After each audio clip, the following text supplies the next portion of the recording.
ونستعينه ونؤمن به ونتوكل عليه ونعوذ بالله من شرور أنفسنا ومن سيئات أعمالنا من يهده الله فهو المهتدي ومن يضلله فلن تجد له وليا مرشدا وأشهد أن لا إله إلا الله وحده لا شريك له وأشهد أن محمدا عبده ورسوله ورسله بالهدى ودين الحق ليظهره على الدين كله ولو كره المشركون اللهم صل على محمد وعلى آل محمد كما صليت على إبراهيم وعلى آل إبراهيم إنك حميد مجيد اللهم بارك على محمد وعلى آل محمد كما باركت على إبراهيم وعلى آل إبراهيم إنك حميد مجيد أما بعد فإن خير الحديث كتاب الله وخير الهدي هدي محمد صلى الله عليه وسلم وشر الأمور محدثاتها وكل محدثة بدعة وكل بدعة ضلالة وكل ضلالة في النار أيها الناس اتقوا الله حق تقاته ولا تموتن إلا وأنتم مسلمون أعوذ بالله من الشيطان الرجيم بسم الله الرحمن الرحيم قل إن ربي يبسط الرزق لمن يشاء من عباده ويقدر له وما أنفقتم من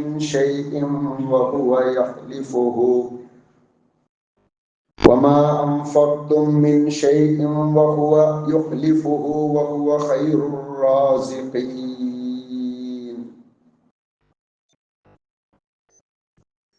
വിശ്വാസികളെ സർവ ലോകരക്ഷിതാവായ അല്ലാഹുവിന്റെ നിയമനിർദ്ദേശങ്ങൾ യഥാവിധി ജീവിതത്തിൽ പകർത്തുവാനും വിശ്വാസിയായി ജീവിച്ച് ഈമാനോടെ മരിക്കുവാനും പരിശ്രമിക്കണമേ എന്ന് എന്നെയും നിങ്ങളെയും ഓർമ്മിക്കുകയാണ്. കരുണാവാരിയായ നാഥൻ അവന് ഭയപ്പെട്ട് ജീവിക്കുന്ന മുത്തഖീങ്ങളായ ദാസന്മാരുടെ കൂട്ടത്തിൽ നമ്മെ അവരെയും ഉൾപ്പെടുത്തി അനുഗ്രഹിക്കുമാറാവട്ടെ.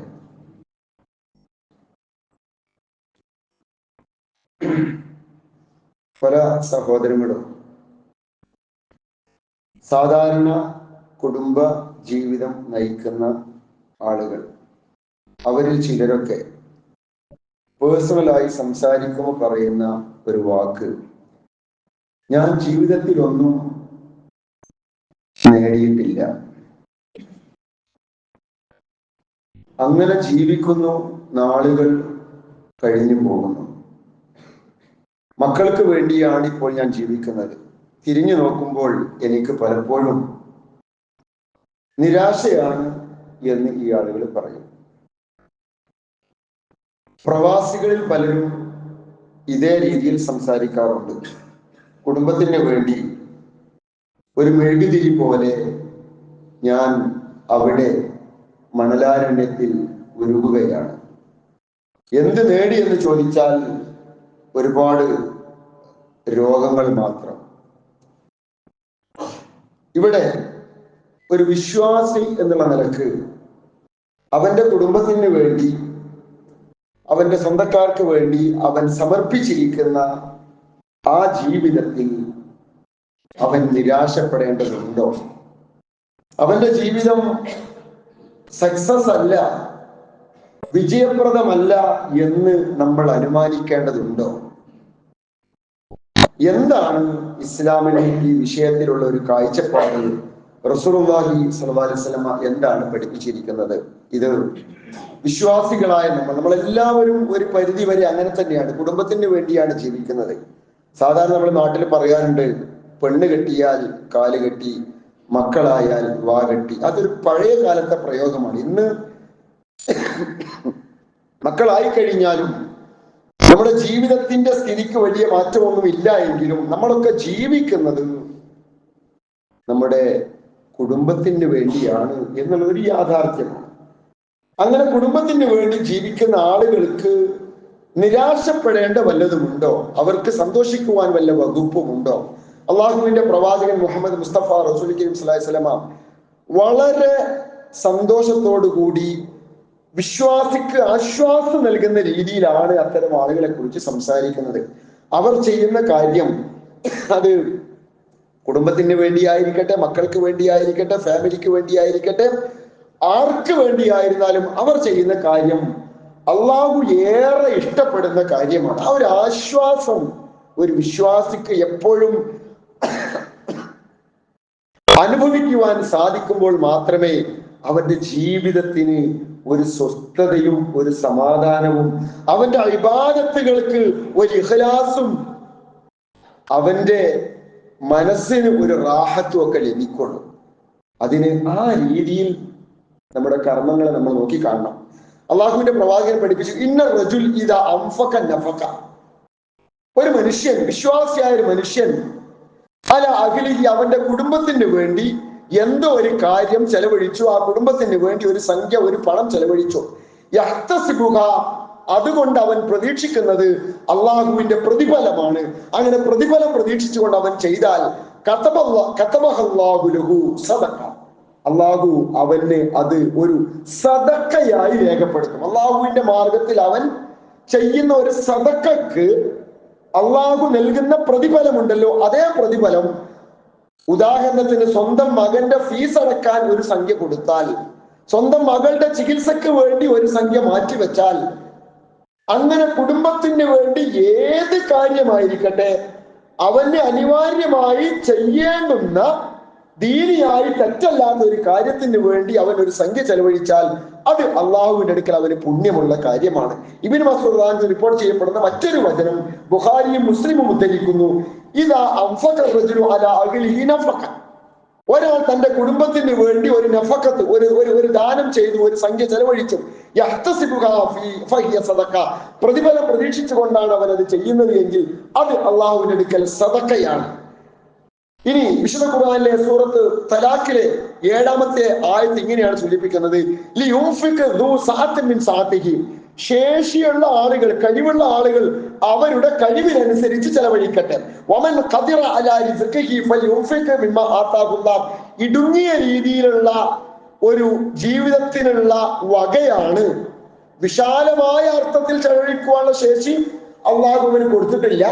ഒരു സാധാരണ നിലക്ക് നമ്മൾ പറയല്ലോ, 2 തലി ഒപ്പിച്ചു പോവുക, 2 തലി മുട്ടിച്ചു പോവുക എന്ന നിലക്കുള്ള ഒരു രീതിയാണ് അള്ളാഹുവിന് കൊടുത്തിട്ടുള്ളത് എങ്കിൽ അതിനനുസരിച്ച് അവൻ ചെലവഴിക്കട്ടെ. ലാ യുകല്ലിഫുല്ലാഹു നഫ്സൻ ഇല്ലാ മാ ആതാഹ, അള്ളാഹു അവർക്ക് നൽകിയതിനനുസരിച്ചല്ലാതെ അള്ളാഹു ഒരാളോടും നിർബന്ധിക്കുകയില്ല. ഇപ്പൊ കുറച്ച് പ്രയാസമാണെങ്കിലും അള്ളാഹു നിങ്ങൾക്ക് പിന്നീട് എളുപ്പമാക്കി തരും. അതുകൊണ്ട് നിങ്ങൾക്ക് സാധിക്കുന്ന രീതിയിൽ നിങ്ങളുടെ കുടുംബത്തിന് വേണ്ടി നിങ്ങൾ ചെലവഴിക്കുക, അത് അള്ളാഹുവിന്റെ മാർഗത്തിൽ പുണ്യം ലഭിക്കുന്ന ഒരു കാര്യമാണ്.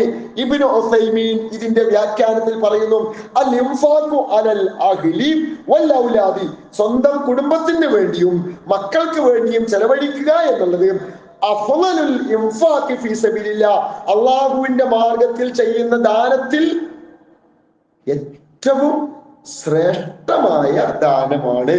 വഅഫ്ളലു മിനൽ ഇൻഫാഖി ഫിർ റിഖാബി വൽ മസാകിൻ, സാധുക്കൾക്ക് വേണ്ടി കൊടുക്കുന്നതിനേക്കാൾ, അടിമമോചനത്തിന് വേണ്ടി കൊടുക്കുന്നതിനേക്കാളും ഒക്കെ പുണ്യമുള്ള കാര്യമാണ് സ്വന്തം മക്കൾക്ക് ഭക്ഷണം കൊടുക്കുവാൻ വേണ്ടി, സ്വന്തം മക്കളുടെ വിദ്യാഭ്യാസത്തിന് വേണ്ടി, സ്വന്തം മക്കളുടെ മദ്രസയുടെ ഫീസിന് വേണ്ടി, സ്വന്തം മക്കൾക്ക്, കുടുംബത്തിന്റെ ഭാര്യയ്ക്ക് വസ്ത്രം വാങ്ങി കൊടുക്കുന്നതിന് വേണ്ടി, അവരുടെ ചികിത്സക്ക് വേണ്ടി ഇതൊക്കെ ചെലവഴിക്കുന്നത് അള്ളാഹുവിന്റെ മാർഗത്തിൽ പള്ളിക്ക് കൊടുക്കുന്നത് പോലെ തന്നെ പുണ്യമുള്ള കാര്യമാണ്. ഇതിന്റെ അർത്ഥം അത് ചെയ്യണ്ട എന്നോ അതിന് പ്രതിഫലമില്ല എന്നോ അല്ല, അതിൻ്റെതായ ശ്രേഷ്ഠതയുണ്ട്.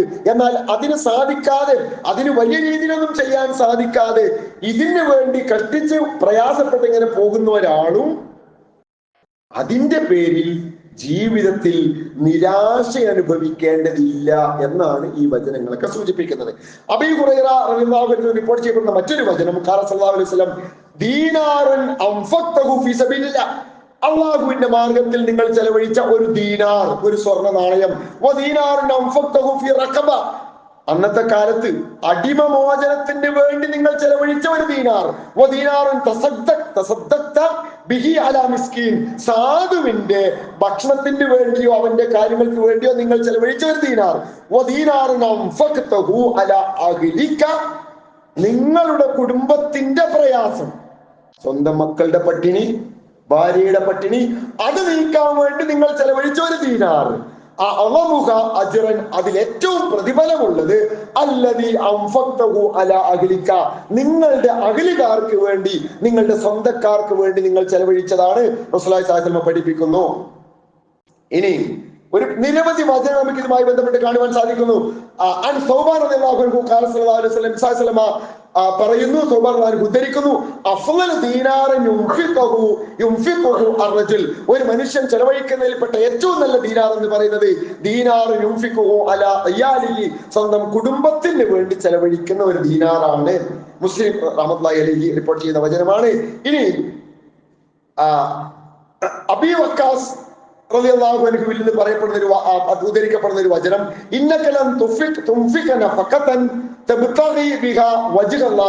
നിങ്ങൾ അല്ലാഹുവിന്റെ മാർഗത്തിൽ ചെലവഴിക്കുന്ന ഒരു ചെലവ്, ഒരു സംഖ്യ, അള്ളാഹുവിന്റെ പ്രതിഫലമാണ് നിങ്ങൾ അതുകൊണ്ട് ആഗ്രഹിക്കുന്നതെങ്കിൽ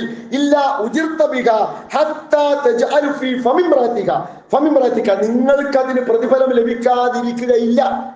അത് ഏതുവരെ നിങ്ങളുടെ ഭാര്യയുടെ വായിൽ നിങ്ങൾ വെച്ചു കൊടുക്കുന്ന ഒരു ഉരുള ചോറിനടക്കം, ഒരു ഉരുള ഭക്ഷണത്തിനടക്കം എന്ന് വെച്ചാൽ ഭാര്യയ്ക്ക് വേണ്ടി നമ്മൾ, അല്ലെങ്കിൽ കുടുംബത്തിന് വേണ്ടി ഭാര്യക്ക്, അതിൽ ഒരുപാട് മനഃശാസ്ത്രപരമായി ഈ ഹദീസിനെ വ്യാഖ്യാനിച്ചുകൊണ്ട് പണ്ഡിതന്മാർ പറയുന്നത് ഒന്നിച്ചിരുന്ന് ഭക്ഷണം കഴിക്കണമെന്നും ഭക്ഷണം കഴിക്കുമ്പോൾ പരസ്പരം അങ്ങോട്ടും ഇങ്ങോട്ടും ഷെയർ ചെയ്യണമെന്നും അങ്ങനെ അങ്ങോട്ടും ഇങ്ങോട്ടും ഒക്കെ ഭക്ഷണം വാരിക്കൊടുത്തുകൊണ്ട് സ്നേഹം പ്രകടിപ്പിക്കണമെന്ന് കൂടി ഈ ഹദീസിന്റെ വ്യാഖ്യാനത്തിൽ പണ്ഡിതന്മാർ പറയുന്നുണ്ട്. അപ്പോ അതിനും നമുക്ക് പുണ്യമുണ്ട്. ഏത്? നമ്മുടെ ഭാര്യയുടെ നിത്യവൃത്തിക്ക് വേണ്ടി, മക്കളുടെ ഭക്ഷണത്തിന് വേണ്ടി നാം അധ്വാനിക്കുകയും, അതിപ്പോ ഏതാനും ഞാൻ ചെയ്യേണ്ട പണിയല്ലേ, വീട്ടിക്ക് അരി വാങ്ങേണ്ടതിന്റെ ഡ്യൂട്ടി അല്ലേ, വീട്ടിക്ക് മീൻ വാങ്ങേണ്ടതിന്റെ ഉത്തരവാദിത്തല്ലേ, അതിനൊക്കെ പള്ളാനെടുക്കുന്ന കൂലി കിട്ടുമോ എന്ന സംശയം ഒരു വിശ്വാസിന് ഉണ്ടാവേണ്ടതില്ല.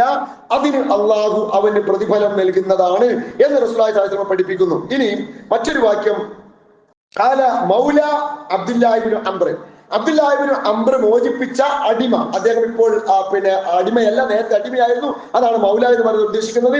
അദ്ദേഹത്തിന് റിപ്പോർട്ട് ചെയ്യപ്പെടുന്നു, അദ്ദേഹം ബൈത്തുൽ മുഖദ്ദസിലേക്ക് ഒരു മാസത്തേക്കുള്ള ഒരു മാസം ബൈത്തുൽ മുഖദ്ദസിൽ ചെലവഴിക്കാൻ വേണ്ടി പോകാൻ വേണ്ടി തീരുമാനിച്ചു. മസ്ജിദുൽ അഖ്സ നമുക്കറിയാം, മൂന്നാമത്തെ പള്ളികളുടെ ശ്രേഷ്ഠമായ പള്ളികൾ, ഒന്നാം സ്ഥാനത്ത് മസ്ജിദുൽ ഹറം, മക്കയിലെ മസ്ജിദുൽ ഹറം, രണ്ടാമത്തേത് മദീനയിലെ മസ്ജിദുൽ നബവി, മൂന്നാമത്തേത് മസ്ജിദുൽ അഖ്സ. അവിടേക്ക് പോകാൻ വേണ്ടി തീരുമാനിച്ചു. അദ്ദേഹത്തിന്റെ തൊട്ടടുത്താണ്, അപ്പൊ അവിടെ പോയിട്ട് ഒരു മാസം ചെലവഴിക്കാം. അങ്ങനെ ചെലവഴിക്കാൻ വേണ്ടി തീരുമാനിച്ചപ്പോ അബ്ദുല്ലാഹി ഇബ്നു അംർ അദ്ദേഹത്തോട് ചോദിച്ചു, ഈ ഒരു മാസത്തേക്ക് നിങ്ങളുടെ വീട്ടുകാർക്കുള്ള വിഭവങ്ങൾ നിങ്ങൾ അവിടെ ഉണ്ടാക്കി വെച്ചിട്ടുണ്ടോ? അതൊരു ഉത്തരവാദിത്തമാണല്ലോ.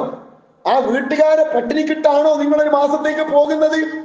അപ്പൊ അദ്ദേഹത്തിന്റെ മറുപടി ഇല്ല, അത് ഞാൻ ആലോചിച്ചിട്ടില്ല. ഞാൻ ഇപ്പൊ തൽക്കാലം അവിടെ പോയിട്ട് ഒരു മാസം എഴുതിക്കാഫ് ഇരിക്കാനോ അല്ലെങ്കിൽ ഒരു മാസം അവിടെ ചെലവഴിക്കാനോ ഉദ്ദേശിച്ചിട്ടുള്ളൂ, ബാക്കിയൊന്നും ഞാൻ ആലോചിച്ചിട്ടില്ല. അപ്പോൾ അബ്ദുല്ലാഹി ഇബ്നു അംറിന്റെ മറുപടി തിരിച്ചു പോവണം എന്നിട്ട് അദ്ദേഹം പറഞ്ഞു, കഫാ ബിൽ മർഇ ഇസ്മൻ, ഒരാൾക്ക് പാപമായിട്ട് മതി തന്റെ കീഴിലുള്ള ആളുകൾക്ക് ഭക്ഷണം നൽകാതെ അവരെ പ്രയാസപ്പെടുത്തുക എന്നുള്ളത് ഒരാൾക്ക് ശിക്ഷയായിട്ട് മതി. അപ്പോ ഇത് കൊടുത്താൽ കൂലിയുണ്ട്. മക്കൾക്ക് ഫീസ് അടക്കാനുള്ള പൈസ നമ്മൾ പ്രയാസപ്പെട്ട് ഉണ്ടാക്കി കൊടുത്താൽ അതിന് കൂലിയുണ്ട്. മക്കളെ ഹോസ്പിറ്റലിൽ കൊണ്ടുപോകാൻ വേണ്ടി നമ്മൾ അധ്വാനിച്ച് പണം ചെലവഴിച്ചാൽ നമുക്ക് കൂലിയുണ്ട്. മക്കൾക്ക് ഭക്ഷണത്തിന് വേണ്ടി നമ്മൾ രാവും പകലും പ്രയത്നിച്ചാൽ അതിന് പ്രതിഫലമുണ്ട്. എന്നതുപോലെ തന്നെ ആ ജോലിയിൽ നിന്ന് ഒരാൾ മാറി നിന്നാൽ അയാൾ അദ്ദേഹത്തിന്റെ ഉത്തരവാദിത്തത്തിന് വിഘ്നം സൃഷ്ടിച്ചിരിക്കുന്നു, തടസ്സം സൃഷ്ടിച്ചിരിക്കുന്നു, അതിൽ നിന്ന് ഒഴിഞ്ഞു മാറിയിരിക്കുന്നു. അത് അയാൾക്കൊരു പാപമായി രേഖപ്പെടുത്തപ്പെടുകയും ചെയ്യും. അതുകൊണ്ടാണ് റസൂലുള്ളാഹി പറഞ്ഞത്, നിങ്ങൾ മാന്യമായി ജീവിക്കണം, ആളുകൾക്കിടയിൽ യാചിച്ച് നടക്കരുത്. ഒരു കോടാലി വാങ്ങി മലമുകളിൽ പോയി, അന്നത്തെ കാലത്തുള്ള രീതിയാണ്, വിറക് വെട്ടി ആളുകൾക്ക് അത് കൊടുത്തിട്ട് അതിന് കാശ് വാങ്ങിയിട്ട് ആളുകൾക്ക് ഭക്ഷണം, അതിന് കാശ് വാങ്ങിയിട്ട് അത് വെച്ച് കുടുംബത്തിന് ഭക്ഷണം കൊടുത്തിട്ടാണെങ്കിലും യാചിച്ച് മറ്റുള്ളവരെ ആശ്രയിച്ച് ജീവിക്കുന്നവനേക്കാൾ നല്ലവനാരാണ്? സ്വന്തം ഒരു അധ്വാന മേഖല കണ്ടെത്തുന്നവനാണ്. അത് ഒരു വിശ്വാസിയുടെ ഉത്തരവാദിത്തമാണ് എന്ന് ഈ സംഭവങ്ങളൊക്കെ പഠിപ്പിക്കുന്നു. ഇത് ആണായാലും പെണ്ണായാലും അവർക്കൊക്കെ ബാധ്യതയാണ്. ആര് ചെയ്താലും അതിന്റെ പുണ്യം. ഇപ്പോ നമ്മളെ നാട്ടിലത്തെ ഇന്നത്തെ ഒരു കൾച്ചർ അനുസരിച്ച് പുരുഷന്മാര് മാത്രമല്ല, പിന്നെ സ്ത്രീകളും ഇത്തരം കാര്യങ്ങൾ കുറച്ചൊക്കെ ഏർപ്പെടാറുണ്ട്. അതേപോലെ തന്നെ ചില ആളുകളുടെ സംശയം, നബ്സാസമയുടെ കാലത്ത് നമുക്കറിയാലോ, പെൺകുട്ടികളെ കുഴിച്ചു മൂടിയിരുന്ന ഒരു കാലമാണ്. അന്ന് എല്ലാവർക്കും ഒരുപോലെ ഈ ഒരു പരിഗണന ഇസ്ലാം പഠിപ്പിച്ചു കൊടുത്തു. ആയിഷാ നാലിക്ക് റിപ്പോർട്ട് ചെയ്യപ്പെടുന്ന ഒരു വചനം, കാലത്ത് ദഖലത്ത് അലയ്യ ഇംറാത്തുൻ ഫമാഅഹ ഇബ്നത്താൻ. ആയിഷാ നാലിന്റെ അടുക്കലേക്ക് ഒരു സഹോദരി വരികയാണ്. അവരുടെ കൂടെ 2 പെൺകുട്ടികളുണ്ട്. 2 പെൺകുട്ടികളെയും കൈ പിടിച്ചിട്ടാണ് ആയിഷാ നാലികയുടെ വീട്ടിലേക്ക് റസൂലുള്ളാഹി സ്വല്ലല്ലാഹു അലൈഹി വസല്ലമ ഇല്ലാത്ത സമയത്ത് ഒരു സഹോദരി വരുന്നത്. ലഹ തസ്അൽ, അവരെന്തെങ്കിലും ഉണ്ടോ എന്ന് ചോദിച്ചു. ഫലം തജീദ് ഇൻദി ഷൈഅ, ഞാൻ വീട്ടിൽ തപ്പി വെക്കുമ്പോ കാര്യമായിട്ടൊന്നുമില്ല. ഗൈറ തംറത്തിൻ വാഹിദ, കുറെയൊക്കെ എല്ലാ പാത്രം നോക്കിയപ്പോ അല്ലെങ്കിൽ അവിടെയൊക്കെ തെരഞ്ഞപ്പോ ഒരു ഈത്തപ്പഴം കിട്ടി. തംറ വാഹിദ, ഒരു ഈത്തപ്പഴമാണ് കിട്ടിയത്. അപ്പോ അത് ആയിഷ റളിയല്ലാഹു അൻഹ ഈ സഹോദരിക്ക് കൊടുത്തു. ആ സഹോദരി, ഈ വാങ്ങിയ സഹോദരി ആയിഷാ ബീവിയിൽ നിന്ന് ഈ ഈത്തപ്പഴം വാങ്ങിയിട്ട് ഈ ഈത്തപ്പഴത്തെ 2ആയി പകുത്തു. 2 പെൺകുട്ടികൾക്ക് ഓരോ കഷ്ണം കൊടുത്തു. വലം യൽക്കുൽ മിൻഹ, അവർക്ക് തിന്നാൻ ഒന്നുമില്ല, കുരു ബാക്കി. സുമ്മ ഖാമത്ത് ഫഖറജത്ത്, അങ്ങനെ അവർ എണീറ്റ് പോയി. നബി സല്ലല്ലാഹു അലൈഹി വസല്ലം അവിടെ അല്ലല്ലോ. ഈ സംഭവം ഞാൻ നബി സല്ലല്ലാഹു അലൈഹി വസല്ലമയോട് പറഞ്ഞു. നബിയെ, ഇങ്ങനെ ഒരു സഹോദരി വന്നിരുന്നു, അവർ വല്ലതും ഉണ്ടോ എന്ന് ചോദിച്ചു. ഒന്നും ഉണ്ടായിരുന്നില്ല, ആകെ ഉണ്ടായത് ഒരു ഈത്തപ്പഴമാണ്. അത് കൊടുത്തു. അത് കൊടുത്തപ്പോ 2ആയിട്ട് പകുത്ത് 2 പെൺകുട്ടികൾക്കും കൊടുത്തു അവര് എന്ന് പറഞ്ഞപ്പോ നബി സല്ലല്ലാഹു അലൈഹി വസല്ലമയുടെ മറുപടി,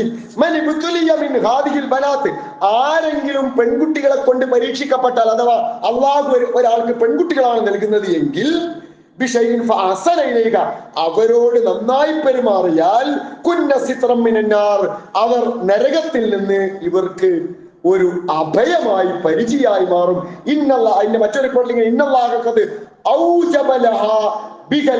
അള്ളാഹു അതിലൂടെ അവർക്ക് സ്വർഗം നിർബന്ധമാക്കും. അല്ലെങ്കിൽ അള്ളാഹു അവരെ അത് മുഖേന നരകത്തിൽ നിന്ന് കാക്കും. ആൺകുട്ടിയായാലും പെൺകുട്ടിയായാലും രണ്ടാളോടും ഒരുപോലെ സ്നേഹിക്കുക, 2 പേരെയും ഒരുപോലെ കാണുക, 2 പേർക്കിടയിൽ നീതി കാണിക്കുക. അതൊരു വിശ്വാസ ഉത്തരവാദിത്തം. ഒരു മീനിന്റെ കഷ്ണം ഉണ്ടെങ്കിൽ അന്ന് പിന്നെ അത് മോൻ കഴിച്ചോട്ടെ, മോള് തൽക്കാലം ആ മീനിന്റെ കറി കൂട്ടിക്കോ. പണ്ട് നമ്മുടെ നാട്ടിൽ അങ്ങനെയൊക്കെ ആയിരുന്നു. അങ്ങനെയല്ല, ഇസ്ലാമില് നീതിയാണ്. ആൺകുട്ടിയായാലും പെൺകുട്ടിയായാലും ഒരുപോലെ കാണുക, ഒരുപോലെ വളർത്തുക, ഒരുപോലെ സ്നേഹിക്കുക. നബി സല്ലല്ലാഹു അലൈഹി വസല്ലം സദസ്സിൽ ഇരിക്കുന്ന സമയത്ത് ഒരു സ്വഹാബിയുടെ ഒരു കുട്ടി വന്നു. നബി സല്ലല്ലാഹു അലൈഹി വസല്ലമയുടെ മുമ്പിലാണ്. ആ കുട്ടിയെ ഈ സ്വഹാബി അടുത്ത് പിടിച്ചിട്ട് നിലത്ത് അവിടെ ഇരുത്തി. രണ്ടാമതൊരു ആൺകുട്ടി വന്നു. അദ്ദേഹത്തെ നബി സല്ലല്ലാഹു അലൈഹി വസല്ലമ ഈ സ്വഹാബി പിടിച്ചിട്ട് മടിയിലിരുത്തി. നബി സല്ലല്ലാഹു അലൈഹി വസല്ലം പറഞ്ഞു, താങ്കൾ മക്കൾക്കിടയിൽ നീതി പാലിച്ചിട്ടില്ല, എല്ലാവരോടും ഒരുപോലെ പെരുമാറണം എന്ന് നബി സല്ലല്ലാഹു അലൈഹി വസല്ലം പഠിപ്പിച്ചു. ഇങ്ങനെ ഒരുപാട് വചനങ്ങൾ നമുക്ക് കാണുവാൻ സാധിക്കും. കാലനി ബുഷൈർ ലമ്മാ ജാഗുൽ യശദഹു അലാ മൗഹിബിഹി വഹബ ലിബിനിഹി അന്നുഅമാൻ. നൊമാൻ ഇബ്നു ബുഷൈർ അദ്ദേഹത്തിന്റെ പിന്നെ മകന് ഒരു സമ്മാനം കൊടുക്കാൻ നബി സല്ലല്ലാഹു അലൈഹി വസല്ലം മുമ്പിൽ വെച്ചിട്ട് കാല ലഹു യാ ബുഷൈർ, നബി സല്ലല്ലാഹു അലൈഹി വസല്ലമയുടെ ചോദ്യം, അലക വലദുൻ, നിനക്ക് ഒരു കുട്ടിക്ക് സമ്മാനം കൊടുക്കുകയാണ്. നബി സല്ലല്ലാഹു അലൈഹി വസല്ലമയുടെ മുൻപിൽ വെച്ചിട്ട് ഒരു സ്വഹാബി ഒരു കുട്ടിക്ക് ഒരു ഗിഫ്റ്റ് കൊടുക്കുക. അപ്പൊ നബി സല്ലല്ലാഹു അലൈഹി വസല്ലം സാക്ഷിയാണ്. നബി സല്ലല്ലാഹു അലൈഹി വസല്ലം അദ്ദേഹത്തോട് ചോദിക്കുകയാണ്, നിങ്ങൾക്ക് വേറെ മക്കളുണ്ടോ? ഉണ്ട്. അവർക്ക് നിങ്ങൾ ഇതുപോലെ കൊടുത്തിട്ടുണ്ടോ? അദ്ദേഹം പറഞ്ഞില്ല, കൊടുത്തിട്ടില്ല.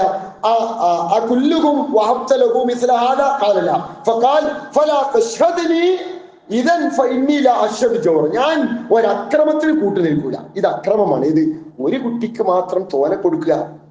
ഇന്ന് നമ്മൾ ഇതിന്റെ എല്ലാ വകഭേദങ്ങളും വായിച്ച് മനസ്സിലാക്കണം. ചിലര് എന്തോ ചില താല്പര്യത്തിന്റെ പേരിൽ ചില കുട്ടികൾക്ക് കൂടുതൽ കൊടുക്കുക, ചിലരെ പരിഗണിക്കാതിരിക്കുക. ഒരു പക്ഷേ കുട്ടികളിൽ പല വ്യത്യാസങ്ങളുണ്ടാവാം, വൈജാത്യങ്ങളുണ്ടാവാം. വെളുത്ത കുട്ടി, കറുത്ത കുട്ടി, ആൺകുട്ടി, പെൺകുട്ടി, കഴിവുള്ള കുട്ടി, കഴിവ് കുറഞ്ഞ കുട്ടി. ഇവിടെ നീതി പാലിക്കുക. എന്താണ് അവിടുത്തെ നീതി? ആ നീതി അനുസരിച്ചായിരിക്കണം നമ്മൾ പെരുമാറേണ്ടത്. ചിലരോട് മാത്രം കൂടുതൽ സ്നേഹിക്കുകയും ചിലരെ മാത്രം കൂടുതൽ ഇഷ്ടപ്പെടുകയും ചെയ്യുന്ന ഒരു രീതി ഒരിക്കലും പാടില്ല എന്നുകൂടി കൊണ്ട് നമ്മൾ മനസ്സിലാക്കാം. മൻ കാന ലഹു സലാത്തു ബനാത്ത്, നബി പഠിപ്പിച്ച മറ്റൊരു വചനം, ഒരാൾക്ക് 3 പെൺകുട്ടികൾ ഉണ്ടായി. ഫസബറ അലൈഹിന്ന. നോക്കൂ നിങ്ങൾ, ആർക്ക് വേണ്ടിയാണെങ്കിലും ആൺകുട്ടി, ഇത് ഇങ്ങനെ നബി സല്ലല്ലാഹു എടുത്തു പറയാൻ കാരണം ജാഹിലിയ കാലത്തിൽ അങ്ങനത്തെ ഒരു ഏർപ്പാട് ഉണ്ടായിരുന്നു എന്നുള്ളത് കൊണ്ടാണ്. ആൺകുട്ടികൾക്ക് ഒരു പുരുഷ നൽകുകയും പെൺകുട്ടികൾ അങ്ങനെ പരിഗണിക്കാതിരിക്കുകയും ചെയ്യുന്ന ഒരു സാമൂഹിക സാഹചര്യം ജാഹിലിയ കാലത്തിൽ ഉണ്ടായിരുന്നു. ഇന്ന് അതില്ലാന്നൊക്കെയാണ് നമ്മളെ വിശ്വാസം.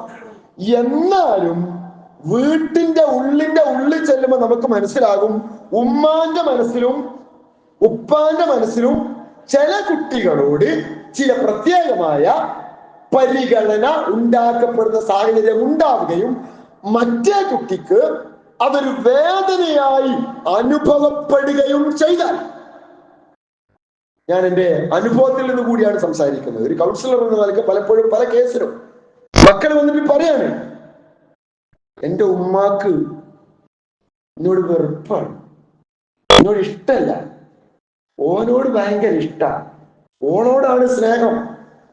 ആ കുട്ടിയുടെ മനസ്സിൽ ഒരു വേദനയായി നമ്മുടെ വിവേചനം ബാക്കിയുണ്ടെങ്കിൽ ഒരു സംശയമില്ല, നാളെ പരലോകത്ത് നാം കാണിച്ച അനീതിക്ക് റബ്ബിന്റെ മുൻപിൽ നമ്മൾ മറുപടി പറയേണ്ടി വരും. നിങ്ങളുടെ മക്കളോട് നിങ്ങൾ നീതി കാണിക്കുക. ഇത് അള്ളാഹു റസൂലിന്റെ കൽപ്പനയാണ്, ഇസ്ലാമിന്റെ ഓർഡറാണ്, നമ്മൾ ശ്രദ്ധിക്കണം. അങ്ങനെ ഒരാൾക്ക് 3 മക്കളുണ്ടായി.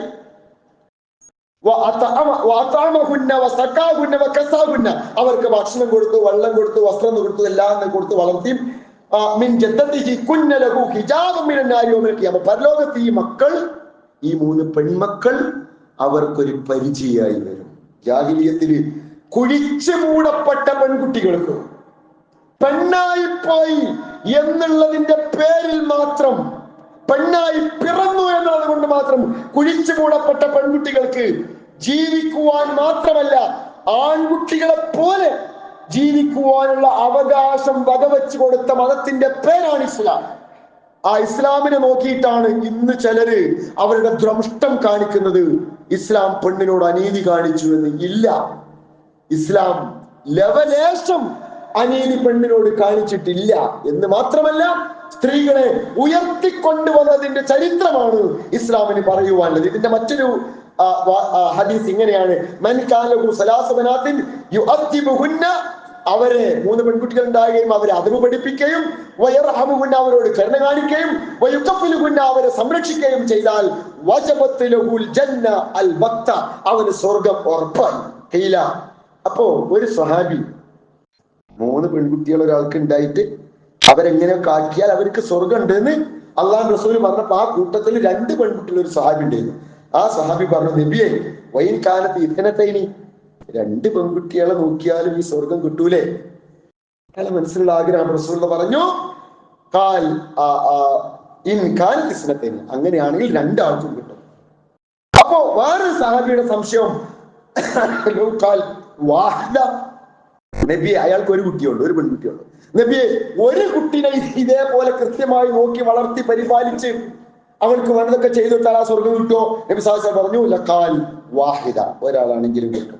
സ്വഹീഹായ ഹദീസാണ്, ഇമാം അഹ്മദ് റിപ്പോർട്ട് ചെയ്യുന്നു. അപ്പോ അത് നമ്മുടെ ബാധ്യതയാണ്.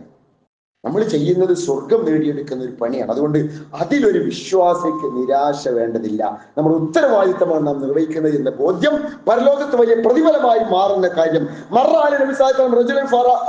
അസ്ഹാബിന്റെ അടുക്കലൂടെ ഒരാള്, സഹാബാക്കൾ ഇങ്ങനെ ഇരിക്കുമ്പോ ഒരാൾ ഇങ്ങനെ നടന്നു പോവുക, മിൻ ജൽദിഹി വനശാതിഹി, അപ്പൊ അയാളുടെ ആ പ്രസരിപ്പും അയാളുടെ ആ ബോഡി സെറ്റപ്പ് ഒക്കെ കണ്ടപ്പോ സഹാബാക്കൾക്ക് ഭയങ്കര സംതൃപ്തി. ഈ മനുഷ്യൻ അള്ളാന്റെ മാർഗത്തിൽ യുദ്ധം ചെയ്യുകയാണെങ്കിൽ എത്ര കൂലി കിട്ടുമായിരുന്നു. നല്ല ബോഡി ഷേപ്പാണ്, നല്ല പ്രസരിപ്പാണ്, ആക്റ്റീവാണ്, സ്മാർട്ടാണ്. അപ്പൊ അയാളെ കണ്ടപ്പോ റസൂലുള്ളാഹിന്റെ മറുപടി, ഈ സഹാബാക്കൾ ചോദിക്കുകയാണ്, ഇയാളിപ്പോ ജോലിക്ക് പണിക്ക് പോവുകയാണല്ലോ, അതെങ്ങാനും അള്ളാന്റെ മാർഗത്തിലുള്ള യുദ്ധത്തിനാണ് പോകുന്നതെങ്കിൽ എത്ര നന്നാകുമായിരുന്നു. ഒന്ന് മോശം, ഒന്ന് നല്ലത് എന്നല്ല റസൂൽ എന്ന് പറഞ്ഞു. ഓരോന്നിനും അതിൻ്റെതായ ശ്രേഷ്ഠതയുണ്ട്, ഓരോന്നിനും അതിൻ്റെതായ സമയവും സന്ദർഭവും ഉണ്ട്.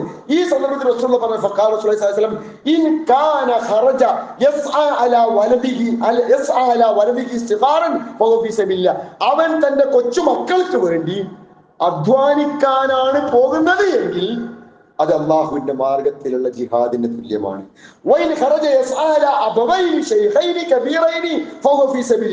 ഇനി അവൻ തന്റെ പ്രായമായ മാതാപിതാക്കളെ സംരക്ഷിക്കുവാൻ വല്ലതും ഉണ്ടാക്കണം എന്ന നിലക്കാണ് ജോലിക്ക് പോകുന്നത് എങ്കിൽ അതും അള്ളാഹുവിന്റെ മാർഗത്തിലാണ്.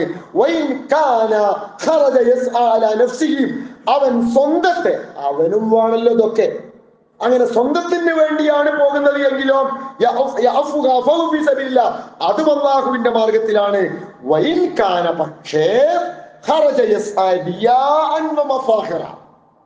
കുറച്ചും കൂടി ഉണ്ടാക്കണം, ഒന്നുകൂടി നാട്ടില് സെറ്റപ്പ് ആവണം, ഇപ്പൊ നിൽക്കണേക്കാളും ഒന്നുകൂടി ലെവല് കൂട്ടണം എന്ന ഫഖറിന്റെയും അഹംഭാവത്തിന്റെയും അതേപോലെ തന്നെ ലോകമാന്യത്തിന്റെയും ചിന്തയോട് കൂടിയാണ് പോകുന്നത് എങ്കിൽ ഫഹുവ ഫീ സബീലി ശൈത്താൻ, അത് അള്ളാഹിന്റെ മാർഗത്തിലല്ല, അത് ശൈത്താന്റെ മാർഗത്തിലാണ്. പ്രിയപ്പെട്ട സഹോദരങ്ങളെ സഹോദരിമാരെ, നമ്മൾ മനസ്സിലാക്കുക, ഒരു വിശ്വാസി എന്നുള്ള നിലക്ക് നമ്മൾ ചെയ്യുന്ന എല്ലാ കാര്യങ്ങൾക്കും അതിൻ്റെതായ പ്രതിഫലമുണ്ട്. അതുകൊണ്ട് ഒരു വിശ്വാസിക്ക് ഒരിക്കലും ജീവിതത്തിൽ നിരാശ ഉണ്ടാകാൻ പാടില്ല. ഞാൻ ഇപ്പൊ എന്ത് ഉണ്ടാക്കി, ഞാൻ ഇപ്പൊ എന്ത് നേടി, നമ്മുടെ കുടുംബത്തിന് വേണ്ടി നാം നമ്മുടെ ജീവിതം മാറ്റിവെച്ചുവെങ്കിൽ നമുക്ക് നാളെ പരലോകത്തേക്കുള്ള ഏറ്റവും വലിയ വിഭവമാണത്. അതോടൊപ്പം നമ്മുടെ നമസ്കാരവും നമ്മുടെ നോമ്പും നമ്മുടെ സക്കാത്തും നമ്മുടെ സൽക്കർമ്മവും നമ്മുടെ സദക്കയും നമ്മുടെ നല്ല വാക്കുകളും നമ്മുടെ പുഞ്ചിരിയും ഒക്കെ നമ്മൾ സൂക്ഷിച്ചു കൊണ്ട് പോകണം. അങ്ങനെ ഇസ്ലാമികമായ ഒരു എൻവയോൺമെന്റിലാണ് നമ്മൾ ജീവിക്കുന്നത് എങ്കിൽ ഈ ചെയ്യുന്ന കാര്യങ്ങൾക്കൊക്കെ അല്ലാഹുവിന്റെ അടുക്കൽ പ്രതിഫലം ലഭിക്കും എന്നൊരു ആത്മനിർവൃതി നമ്മുടെ മനസ്സിലുണ്ടെങ്കിലേ ഈമാന്റെ മാധുര്യം നുകരാൻ നമുക്ക് പറ്റുള്ളൂ. അപ്പോഴേ നമുക്കൊരു റാഹത്ത് കിട്ടുള്ളൂ. ആ റാഹത്ത് അനുഭവിക്കുവാൻ അള്ളാഹു നമുക്ക് ഏവർക്കും തൗഫീഖ് നൽകി അനുഗ്രഹിക്കുമാറാവട്ടെ.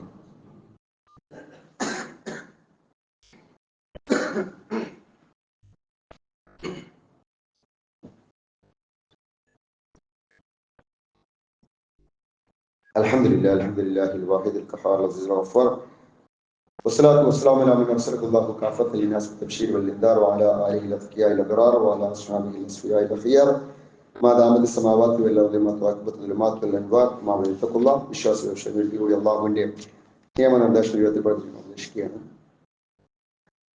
വിശുദ്ധ ഖുർആനിലെ സൂറത്ത് സബയിലെ 39-ാമത്തെ വാക്യമാണ് നിങ്ങൾ ഓതി കേൾപ്പിച്ചത്. അള്ളാഹു ഉദ്ദേശിക്കുന്ന ആളുകൾക്ക് അള്ളാഹു റിസ്ക് നൽകും. അള്ളാഹു ഉദ്ദേശിക്കുന്ന ആളുകൾക്ക് അള്ളാഹു അത് ചുരുങ്ങിയ രീതിയിൽ കുടുസാക്കുകയും ചെയ്യും. അള്ളാഹുവിന്റെ മാർഗത്തിൽ എന്ത് നിങ്ങൾ നൽകിയാലും അനന്തരമായി നിങ്ങൾക്ക് ലഭിക്കാൻ പോകുന്ന നാളെ പരലോകത്താണ്. അത് പരലോകത്തേക്ക് ഒരു വലിയ മുതൽക്കൂട്ടായി നിങ്ങൾക്ക് മാറും. അള്ളാഹുവാണ് ഏറ്റവും നല്ല റിസ്ക് നൽകുന്നവൻ എന്ന് പറഞ്ഞുകൊണ്ടാണ് അള്ളാഹു ഈ ആയത്ത് അവസാനിപ്പിക്കുന്നത്. അതുകൊണ്ട് തന്നെ അള്ളാഹു നമുക്ക് നൽകിയതിൽ നിന്ന് നമ്മുടെ കുടുംബത്തിന് വേണ്ടി ചെലവഴിക്കുക എന്നുള്ളത് മതപരമായിട്ടുള്ള നമസ്കരിക്കുന്നത് പോലെ, നോമ്പനുഷ്ഠിക്കുന്നത് പോലെ, നന്മ കൽപ്പിക്കുന്നത് പോലെ, തിന്മ തടയുന്നത് പോലെ, സദക്ക ചെയ്യുന്നത് പോലെ അള്ളാഹുവിന്റെ മാർഗത്തിലുള്ള സദക്കയാണിത് കൂടി എന്ന് മനസ്സിലാക്കുവാനും അങ്ങനെ ഒരു ഈമാനിന്റെ നിർവൃതി അനുഭവിക്കുവാൻ നമുക്ക് സാധിക്കേണ്ടതുണ്ട്. അള്ളാഹു നമുക്ക് എവർക്കും അതിന് തൗഫീഖ് നൽകി അനുഗ്രഹിക്കുമാറാവട്ടെ. 12 കാര്യങ്ങൾ സൂചിപ്പിക്കുവാനുള്ളത്, നമ്മുടെ ISM-ന്റെ കീഴിലുള്ള ഖുർആൻ പഠനത്തിനുള്ള ഒരു സംവിധാനം വെളിച്ചം, ഖുർആനിന്റെ നൂറ് ആളുകൾക്ക് എത്തിക്കുന്നതിന് വേണ്ടി ബൃഹത്തായ രീതിയിൽ ISM സംസ്ഥാന തലത്തിലും GCC രാജ്യങ്ങളിലുമൊക്കെ നടപ്പിലാക്കിക്കൊണ്ടിരിക്കുന്ന ഒരു മഹാപദ്ധതിയാണ് വെളിച്ചം. അതിന്റെ ഒരു സംസ്ഥാന സമ്മേളനം ഇൻഷാ അല്ലാഹ് വരുന്ന ഡിസംബർ മാസത്തിൽ വയനാട് വെച്ച് നടക്കാൻ വേണ്ടി പോവുകയാണ്. അതുമായി ബന്ധപ്പെട്ട ഒരു കളക്ഷൻ ഇൻഷാ അല്ലാഹ് ഇന്ന് ജുമാക്ക് ശേഷം നമ്മുടെ പള്ളിയിൽ നടത്തും. ആ കളക്ഷനിൽ എല്ലാവരും പങ്കാളികളാവുക. ഖുർആനിന്റെ ഒരു വെളിച്ചം ഒരു മനുഷ്യനെത്തിക്കാൻ നമ്മൾ നൽകുന്ന ഒരു സംഖ്യ സഹായകരമായാൽ അത് അള്ളാഹുവിന്റെ മാർഗത്തിൽ നാം ചെയ്യുന്ന ഒരു പുണ്യകർമ്മമാണ് എന്നുള്ള നിലക്ക് അതിനുവേണ്ടി കഴിയുന്ന രീതിയിൽ സഹായിക്കാം. അള്ളാഹു സ്വീകരിക്കുമാറാവട്ടെ. അതോടൊപ്പം തന്നെ നമ്മുടെ സാമൂഹിക പ്രവർത്തന രംഗത്ത് നാം പ്രവർത്തിക്കുന്ന ഇംഖായ്ക്ക് വേണ്ടിയുള്ള, നമ്മുടെ നാട്ടിൽ പ്രവർത്തിക്കുന്ന ജീവകാരുണ്യ പ്രവർത്തനങ്ങൾക്ക് വേണ്ടി പ്രവർത്തിക്കുന്ന ഇംഖയ്ക്ക് വേണ്ടിയുള്ള ഒരു കളക്ഷൻ നടത്തുന്നതിന് വേണ്ടിയുള്ള ഒരു സംവിധാനം നെക്സ്റ്റ് സൺഡേ, ഈ വരുന്ന ഞായറാഴ്ച അതിന്റെ